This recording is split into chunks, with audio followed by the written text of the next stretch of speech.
A dam in a remote part of Sudan collapsed this weekend. The United Nations says at least 20 villages were destroyed and at least 30 people were killed, although the death toll could be much higher. The dam is about 25 miles north of Port Sudan and provided the city, located on the Red Sea, with drinking water.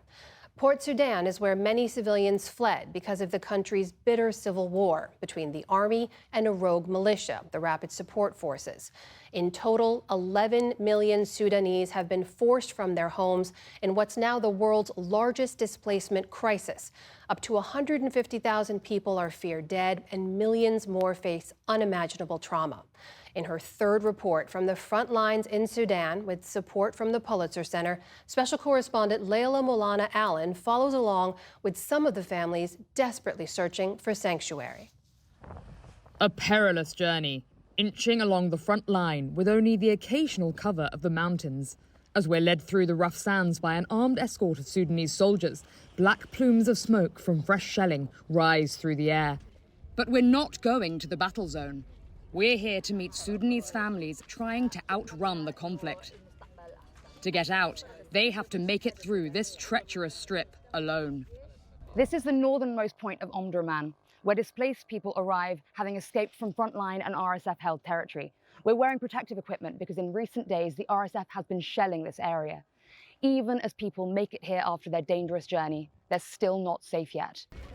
An exhausted mother who's made it here with her baby and toddler.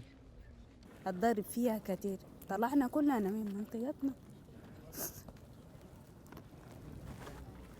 The fighting is very intense in our area. There's no food there. We have nothing to eat. She's at the very end of her strength. Her eyes glazed, she sits, staring. A brief moment of rest before they have to move on again. We're sick, hungry, and we have small children. We are so tired of this war. We won't survive. Living like this is so very hard.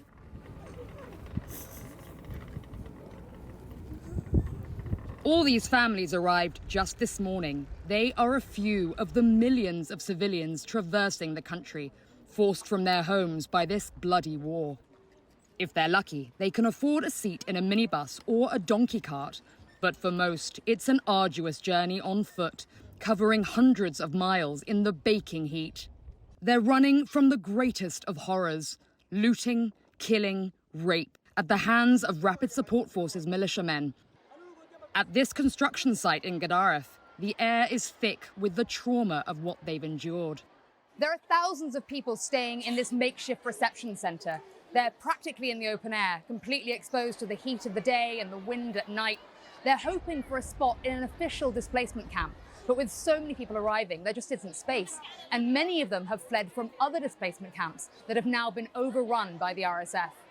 In the past few weeks, the RSF's latest offensive has swept through the southern state of Sennar, sending its residents running for their lives. For most here, it's far from the first time they've had to flee.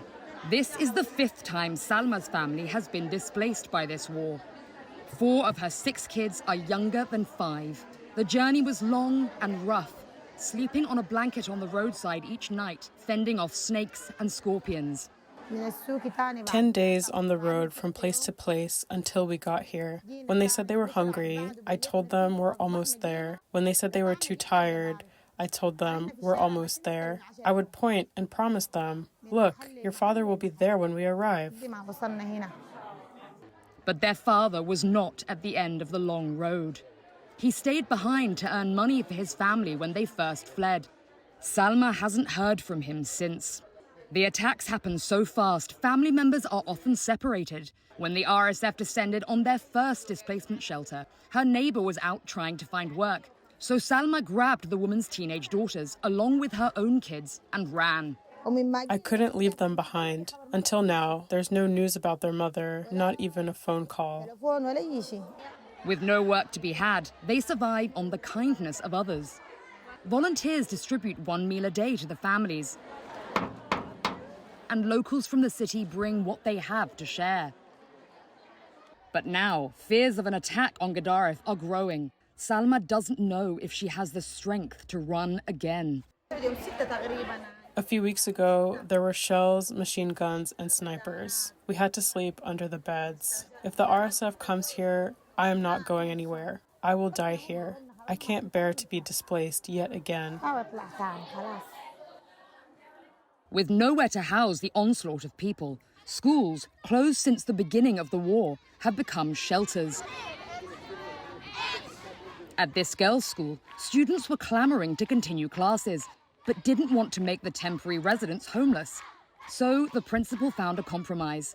The girls arrive at the crack of dawn and take their lessons in the garden. They've even made space for an extra 250 displaced pupils. Inside the school buildings, families living in limbo. Amuna's been here 6 months with her 4 toddlers. At night, up to 200 people pack these 2 small rooms. So this is where you've been living? Yeah, this is a place where I live with my family. Al-Noor's family are staying in the classroom next door. He says they've seen little international support. They have forgotten us because we didn't see them on the ground usually. We see people in Syria, we see people in Ukraine and something like that. But I think that this is Africa or something like this. They let us down. Now we have 2 months, we didn't receive anything, especially You food. haven't received any aid in 2 months? 2 months. And how are you feeling about the future for your children, for Sudan? Yes, the future of my children right now, I see it is very dark and it is very sorrowful. And we have to believe in we are a one nation and to look for the country, yes, as a home for us all. The recently opened displacement camp nearby can't even begin to host this number of people. Aid agencies on the ground say without more funding and access to the areas hit hardest, there's little more they can do. At schools across the country, similar scenes.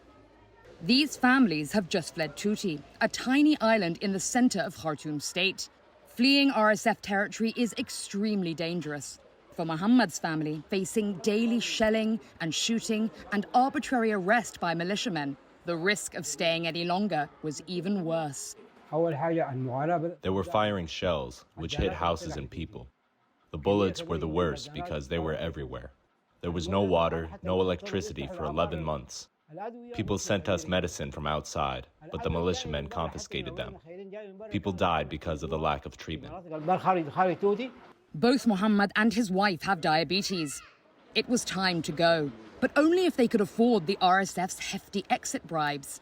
It cost him nearly $1,000 to get his small family out. Life savings he was lucky to have, unlike many others. No one knows what the future holds now, and at night, the children go back to Tuti. The children are badly affected by the war. They know the difference between the sounds of bullets and shells. They're psychologically unstable and scared. All they talk about is the militias, even in their games. Many are fleeing evils even darker than bombs and hunger. Maha, whose name we've changed to protect her, was out running errands in her hometown of Omdurman when a gunfight broke out. In seconds, her husband was dead, and the RSF had kidnapped her. For 6 months, she was held captive, subjected to horrifying abuse. There was beating, sexual assault, and death. Everything was done to us. Finally, they gave her a choice. Work for the RSF, or we will kill your children. That's where the torture and training began. They trained us girls. My role was to be a spy to gather information for them. Because my children were in their hands, I had no choice but to work with them. Eventually, she was caught. Now, she spends her days in a protection center in the army zone, dreaming helplessly of her 3 young kids. Until now, I don't know if my children are alive or dead. I tell Maha we should stop if it's too much. No, she insists. People need to know what's happening. Many other people have experienced similar things. I am not the first girl, nor will I be the last. Some girls were raped in front of their parents. All Sudanese have been psychologically damaged by the RSF. We live in fear. With the war still raging, there's little space for healing. Escape, survive, escape, survive. A nightmarish cycle playing out on repeat for Sudanese families who never know if their next stop will be their safe place or their last. The distances displaced Sudanese families have to cover to escape the fighting are vast, and they're often taking the long way around the mountains to try and avoid the shifting front lines. Everyone we speak to is telling us that when the RSF assaults a new town or village, they attack so fast and so brutally that civilians have to drop everything and run. Even those who make it as far as Port Sudan, the military capital on the Red Sea, are little better off. Children arrive in dire condition on the outskirts of the city. Even those who look relatively healthy turn out to have malnutrition. And even for those with some cash, most food is unaffordable now. The price of meat has risen by 6 times in the past 2 months. 75-year-old Khadija has been trying to make money at the central market since she arrived here from her besieged hometown. A sympathetic local gave her some cash to start a business, but the going is tough. I'm currently living in a house without a door or window. Rain and wind are over our heads. We have no money. We fled and left everything behind. We only escaped with our lives. All I own is this shawl that I'm wearing. Do I look like I know the price of a can of oil now? I don't have the budget to even ask about it, let alone buy it. Homeless, penniless, constantly trying to outrun the next attack. This conflict, which has devastated the lives of millions of Sudanese, shows little sign of slowing on its path of destruction. For the PBS NewsHour, I'm Leila Malana Allen in Port Sudan.